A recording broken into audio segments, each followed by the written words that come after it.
Hey everybody, it is August 3rd, 2011, and you're listening to Project White Rice, hosted by Zach and Chris. Hello, I'm Zach. And I am Chris. And today we're talking about... Life. The biggest thing in life. Or, a.k.a. video games, those video contraptions that you have in your house right now, watching you sleep. Oh, they are. Don't get me wrong, they're watching you. Yes, we are talking about video games today. Yeah, that's basically what we said. Yeah, the reason why we're actually doing video games is because if you have subscribed to either me or Zach, You would know that we're actually doing commentaries. Yeah. Video game commentaries. Zach is currently doing Nier. Yep. And Christian is currently doing Sly Cooper. First of all, I've never even heard of Nier. Nier is not a game that I've heard of at all before I bought it, but I saw it in GameStop one day, and I thought it looked interesting, so I was like, yeah, what the hell? So I bought it. Hold on, let me see how much it was for. I got it for, I think it was on sale, pre-owned at $12.99. That's about $14. Yeah. Well, No, it's actually okay, it's he says exactly 14 because it's California tax. Anyway. Anyway, so what exactly is the game? Because I mean, I've seen some of the videos, but I've never actually, because I have my own stuff doing on. Like, I never actually got a concept of what the storyline is like. It's basically like this guy's daughter is infected by this mysterious disease, and the father's trying to find a cure for her so she don't die. I think they're like the age doesn't restrict them or something because it said 200 something years later and they were still alive. So I'm not really sure on that subject, but anyway. I want to live for 200 years. Maybe 200. Maybe I don't know. 200 years would be fine if I die like right depends. Anyway, so yeah, Nier, you're basically trying to find a cure for your daughter, and you figure out that there's a bunch of crap that goes along the way. Well, yeah, you figure out that there's two different books that have to do something. And they fight, and then some. I think I got lost somewhere in the storyline, but you were getting too emotionally involved into it. Your partner in crime is a floating book called Grimoire Vice, and he's pretty cool. You know, he allows you to do all of the magical spells that you can in the game. I think there's like 9 or something like that, 10, and they're called sealed verses. And I pretty much only use one. But what else you can do in the game is you get new companion type things. Don't you just basically, it's like a big free roaming kind of fighting game? No, it's not really free roaming. There's mountains everywhere to block you and invisible walls to block you so you can't jump over stuff. But there is like I love it because there's a linear story. There's always something going on. And now that I've gotten past like the halfway point in the game, I've heard a lot of like, oh, the game is kind of a little bit slow in the beginning, but once you get past halfway, it really picks up. It is really picking up. So it's a lot of fun to play. It's a lot of fun to watch. For me, I guess for me it would be, maybe I wouldn't be into it. Like, if it has to be like really recommended by someone. It's kind of like an RPG-ish type game because you find weapons. You can also buy weapons. And like stack yourself. Level the weapons up by getting the materials and bringing them to this person. But the thing is like for me, like how you're saying like, oh, it's slow in the beginning. It kind of just like throws me off because like I want a game when I first start, to jump at me and say like, oh, this just went down, and like basically when you first start the game, you're in like a snowy, abandoned shopping mall type area. It's snowy and abandoned, and you're protecting your daughter from these things called shades, which are the main enemies, and there's like a crap load of them, and you go and fight them, and you start leveling up real fast, and it's like, whoa, why am I leveling up? And it basically gives you all of the sealed verses. Like, you leveled up, you learn this thing, and so you just start using like basically everything, all the sealed verses in the game in the very beginning, and then you go. So it's kind of like there's like a redo or something. It's kind of like God of War, like when I think God of War 2. Yeah, you have all this power. And you have all the power, and then Zeus, and like you get drained out of everything. Yeah. Actually, that sounds pretty tight. Yeah. So the beginning is fun, but after the very very beginning, you kind of make like that slow descent up, like in books. You know how it just kind of builds, it builds, it builds, and then when you get to the very top, the climax. I guess at the well, I don't know if the climax is at the middle because I haven't played the whole game yet, but the middle of the game is definitely very very interesting. A lot of crap happens. If you want to see what happens, you can go check out my channel and watch it. But YouTube.com/The Avenging Walnut. yeah, there'll probably be a link in the description. Yeah, for sure. And then for me, I am doing Sly Cooper on the PS2. Thievius Raccoonus. I love that game. That game was that game is too amazing. Because the reason why I'm doing it is because I wanted to take a separate approach when I was going to do my commentary. Because honestly, on YouTube, everything is like all Call of Duty, everything shooting in the face, explosions, and Yeah, that's also another reason why I picked Nier, just because it wasn't a first-person shooter and it was very, very different from what I've seen. for right now, I don't know why. Like, if I'm not playing with my friends, like on Xbox Live or something, I get bored shooting for some reason. If I'm not, I think it's because we have more to think about now that we're older, I guess you could say. Because I remember when I was young, all I could think about was video games. I was just like, oh yeah, Sly Cooper, oh PS2, oh this is awesome, such a new intuitive. Yeah, thing. It has like some new variety. I like Sly Cooper, even though it's super linear. It still mixes up the variety, and it kind of has like some sandbox, type of gameplay, but there's still like missions, and you have to get from like point A to point B. But they still give you some room to roam around. Yeah, it's cool. It's like a platformer. Okay, and for the people, and for the PS2, a lot of platformers. yeah, I love that. for the people who don't know what Sly Cooper is, or if you guys don't know, Sly Cooper is coming back to the PS3 in Sly Cooper 4. I think like Thieves in Time. Oh, there's actually making a new one? I thought they Yeah. were just re-releasing the first three. No, they're gonna make a new one, and it's followed by a different company. Wow. But It's not Naughty Dog anymore? no, Naughty Dog Oh. is too busy working on Uncharted. Oh. Anyway, Sly Cooper is basically, it's like a cartoony, Well, Thief? it has to be cartoony. It was a PS2. cartoony thief. You play as a raccoon. Yeah, you play as a raccoon, and I can't really describe it. It's like you play as a raccoon, and you're like you're supposed to be a son of the master thief family or something. Yeah, so your whole family is these master thieves, and they... You have like you have this lineage, and you have ancestry of you guys being thieves, and they made like all these skills to become master thieves. And they wrote them all down in a book. Called the Thievius Raccoonus, And then a couple people came in, killed his whole family. and tore the book up into 5 parts, in which you have to go hunt all those pieces down. Yeah, and once you do that, you'll reclaim your family's honor and get your book back. So, if I can really describe it, I would say, like Splinter Cell, like all that, sneakiness, like how it's sneaky and stuff. Okay. Well, this is going a little back. Splinter Cell. Not Splinter Cell. Well, what's a sneaky game like that you? Basically, You have to like sneak around you're and like you just sneak around the place. So there's like spotlights. You avoid the spotlights. There's laser tripwires. You avoid those. It's a platformer. You jump over stuff. You kill the enemies before they can sound the alarm. Yeah, and it's not like you're fun. you're overpowered in this game. It's more like you have to think on your feet when you're actually playing. I mean, when you're playing Call of Duty, like if you're playing Call of Duty, it's like get from point A to point B, and like there are guys in the way. Shoot them down. Get there. Yeah, I guess.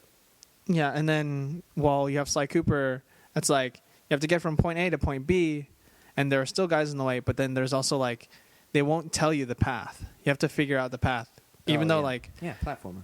Yeah. But it's pretty straightforward of where you have to go. I mean, there's like not a lot of different directions you can take in the maps, but I mean, there's like a kind of like an overworld type thing where you choose which level you want to go to, and you go to it, and then there's the level, and that's kind of like linear. where it Yeah, kind of guide. It doesn't guide you, but it has a. You can see where you need to go. Like there's no point in that game where it's like, oh, what do I do now? yeah. The game, personally, the game for me, I think it's a break for me from like all the shooters that are coming out, and like I've been playing Bad Company, Halo Reach, and Call of Duty. I've been, I kind of need a break from shooting someone in the face too much. I don't know about you, Zach, but I can shoot only someone for so long before I start getting like, okay, this is getting kind of boring. Yeah. Recently, I've just started playing Halo Reach, and I don't know. It was like I played it for 3 hours straight, which is not normal with me. Like normally, I play my Xbox for like an hour, and then I get bored, and then I stop playing, or I don't even play it at all. But I mean, the only time I really do play Xbox is either with my friends or when I'm recording gameplay. But that's it. I don't play otherwise. Anyway, speaking of the reason Sly Cooper, I like it is like a lot of the old school games had variety back then. I just thought PS2 was like the greatest, like system because it had so many games, so many different types of games, and just so many. Yeah, I think for sure Sony. One of Sony's biggest points was definitely PS2. Because I don't know about PS3 anymore. PS3, they're reviving everyone. I'll say that they're reviving everyone. You mean like the old game? Yeah, they tried to revive Spyro, I think. I love Spyro, but bringing him back, that was such a good game. I remember skateboarding with Spyro in like the PS1 game. That was awesome. All right. Me and my friend would try and like do the tricks and get the most points and stuff. I remember Tony Hawk 3, Tony Hawk 2, Pro Skater. I never liked the skating games. I don't know why I like the Spyro skating so much. It was just, I don't know. I like the Spyro series too. Anyway, since we're all talking about our old games here, what was your first game, dude? Like, what was your first game system you actually got? My first Nintendo 64, I think. Yeah. Nintendo 64. How many? Like, do you remember how old you were? Do you remember at least the first game that it came with? I remember playing 007 GoldenEye. I think that was called. I don't really remember. Yeah, that was a GoldenEye. And Super Smash Brothers. The first. Yeah, the first one. I love that game. I love both those games, 007 and Super Smash Brothers. And you also had Zelda. Yeah, I did. Yeah, Richard played that. My brother Richard played that more, though. Well, for me, my first game was probably all the way back at the Sega Genesis. That's even further back than the N64. It was, as far back as I can remember, the very first game I ever played was Pac-Man. Pac-Man was on a Sega Genesis? Yes. I thought that was like the arcade. You didn't. Thing for that. I didn't know about like those towers before because I think. Yeah, the towers. As far as I can remember. Arcade systems. Yeah, as far as I can remember, I can only remember when I played Pac-Man for the very first time or something like that with my mom, and I think we would always play Pac-Man together. I don't remember ever playing with my. I never remembered. Because I remember like having a stack of games, but I never knew when I bought them. Like, for a couple of games that I had was, I can't remember. It was like this Dragon Fighter or something. I don't know. And then I think also I had Sonic 2. That one I liked so much. I never beat that game. I haven't beaten a lot of games that I have, and my friend gets pissed at me for it. He's like, so you buy the game, you play it, and you don't beat it. And I'm like, well, some, I guess. I just get bored with them. He's like, what a freaking waste of money. No. It's like you buy. Like, well, I had my fun with it. It's no, not it was a waste like of money. I think the one thing that made it a really interesting challenge back then was the fact that there was no saving back then. Yeah, like, it was like no, every level. No. After every level, you save and then.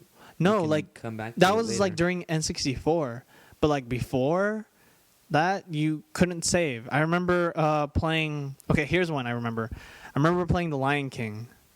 That game was okay. No, dude, you have to try. Dude, The Lion King was a really good game. I actually liked it. But I always got stuck on a certain level. I think I got like stuck at Hakuna Matata for some reason. I think it was like The song or is that a part in the game? yeah. They called it Hakuna Matata because it's like that background of it of Okay. like the whole forest, jungle. yeah, the oasis kind of thing. Yeah.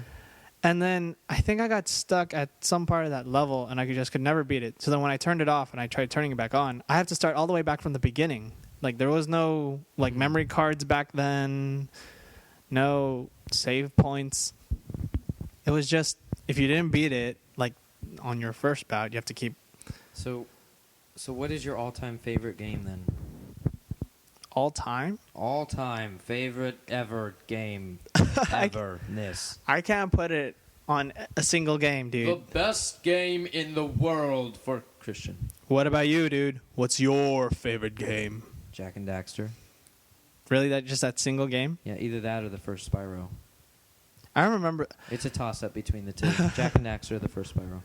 None of these new ones like make it even close. No. I think it's just because maybe since I played them so long ago, it was just like the memory that I have for them is like just awesome game. Because back then, I thought all games were awesome because that was new Yeah. to me. But I don't know. It does it have to be a single game? Because like I want to say the Dot Hack series because I love the original concept that they had for it, whereas like a game is pretty much taken over the entire world as, you know, it's kind of like World of Warcraft right now, except cut down some of it. that sounds completely confusing. No. It's like how it's like the biggest MMO has, you know, taken over the so world. It's like an RPG. Yeah. Dot Hacks is an RPG of but gamers. And then there's like the storyline behind where the game is wait. Supposedly real or something. So you play a game wherein you play a gamer who's playing a game. Yeah. The first Inception movie? Maybe that's where they got it from. What, Inception? Yeah, no. Well, no, because the game came out before Inception, I'll tell you that. I know. No. Really. But I'm like saying maybe Inception got their idea from Dot Hack. Never mind. They didn't get their idea from Dot Hack. That was. But the concept of the storyline of the game was the fact that the game was like taking lives, and you had to figure out what's going on, and then you find out like deeper on, it's like not actually a video game. It's not. It's like a way of life. Oh, it's like a way of life or something like that. Some within the game. Oh. There's actually like a life inside the game. Huh. So, audience, I have to ask you, what is your favorite game? Leave a comment below if you want to participate. If you don't, well then fine. Screw you guys. I'm going home. I'm already home. So you guys go home. Anyway, so after the N64, actually I still remember when I got my N64. I don't remember when I got my Xbox. I remember when I got my Xbox, though. That was amazing. How did you freak? The very first Xbox. Okay, so it was Christmas morning, you know. Me and my brother, we ran downstairs. It was like 5 o'clock in the morning, you know. We're all excited. Look at the tree. There's presents under it. We're like, oh, my God. And the one thing we really wanted, an Xbox, because we already had the... PS2 or PS1? We had the Nintendo 64, and that's it. We had the Nintendo... We never had the PS1. My Austin did. Our friend had the PS1. Yeah. Anyway, so we had the Nintendo 64, and the Xbox was out, and we were like, "Oh yeah, the Xbox! I want the Xbox so bad." And you know, we're going through all our presents, and it's like, "Oh, not the Xbox. That's cool. Thanks, though." And finally, we get to the last present, and it does not look like an Xbox at all. It looks like a weird triangle. And we open it up, and it's like a ramp for our bikes, which we actually used a lot because we used to bike a lot. Anyway, so we opened that up, and we were like, we were happy. It's like, yeah, we got a ramp. Then we were completely depressed because, oh, we didn't get an Xbox. No.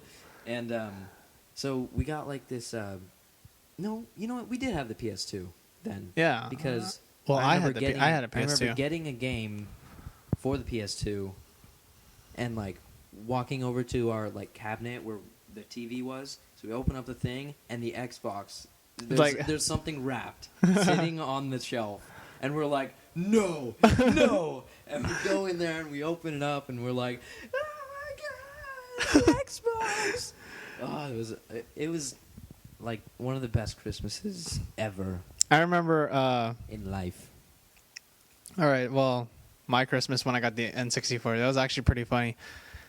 Because I came home and I was like opening presents, and then I'm like thinking, oh, it's like all this stuff is cool and stuff. Because like I didn't expect myself ever to get an X64, at the time.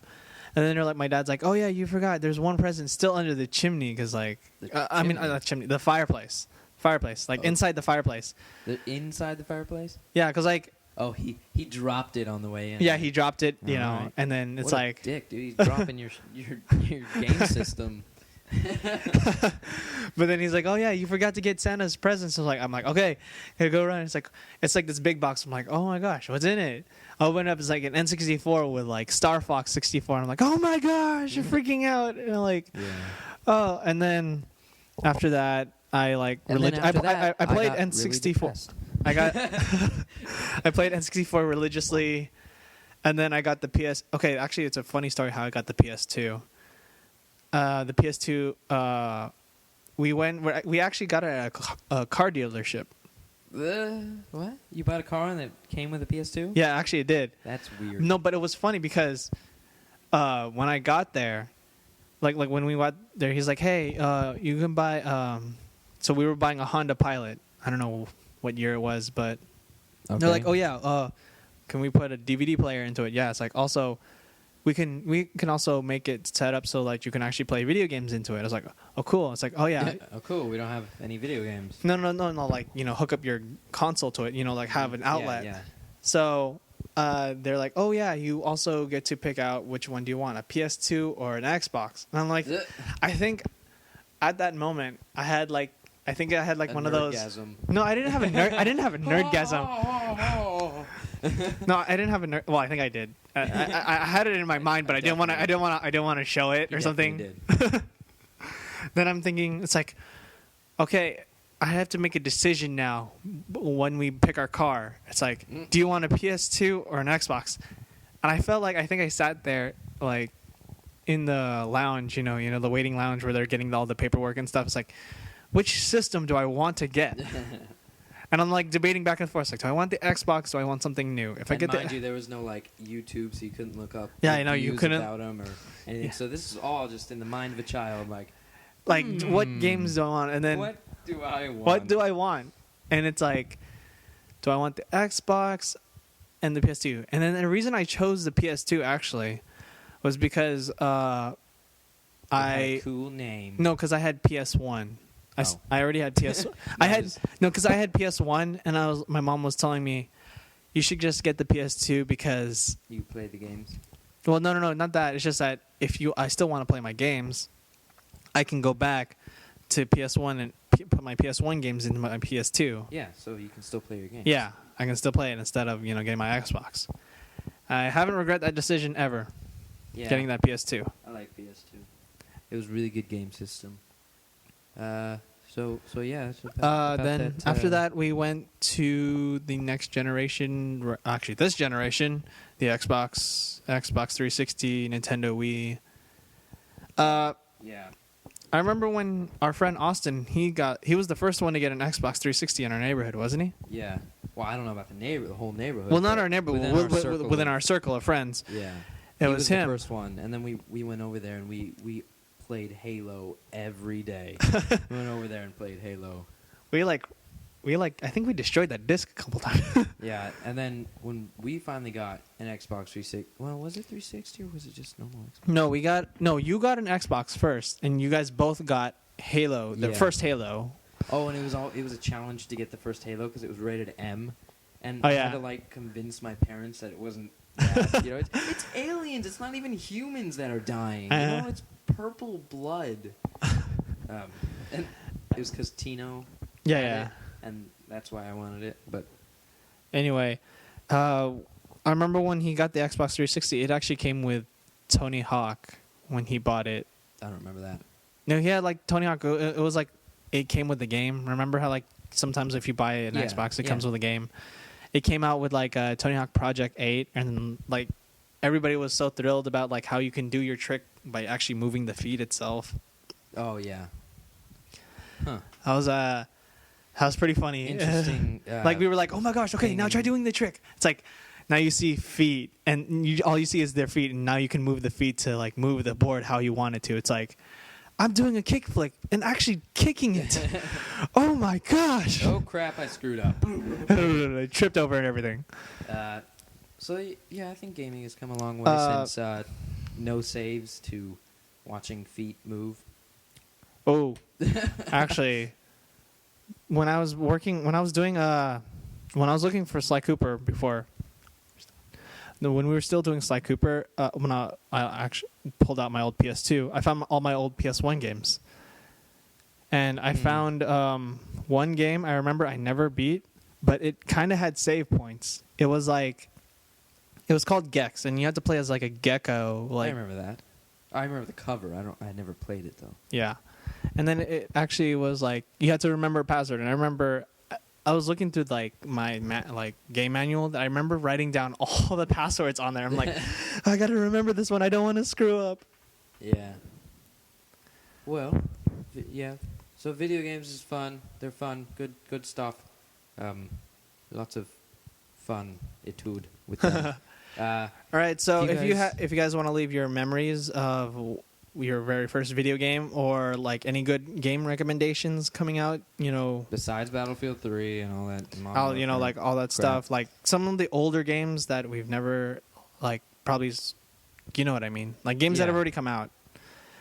Leave a comment. Leave a comment if you have your favorite game. Leave a comment. If you just want to say something, leave a comment. Yeah, we don't care. I know. We read it though. Yeah, we do just actually read our comments and stuff. So all 2 of them. Oh yeah. All right. So thank you for listening to our podcast. And yeah, it was fun. All right. So fun doing podcasts. All right. And stuff. So we'll see you guys next week. Hopefully. Yeah, we're not sure yet. All right. Later. Goodbye, sirs and madams of gaming history. Woohoo! Oh, yeah, don't forget to subscribe and like and all that good stuff. All right, later. Goodbye, sirs.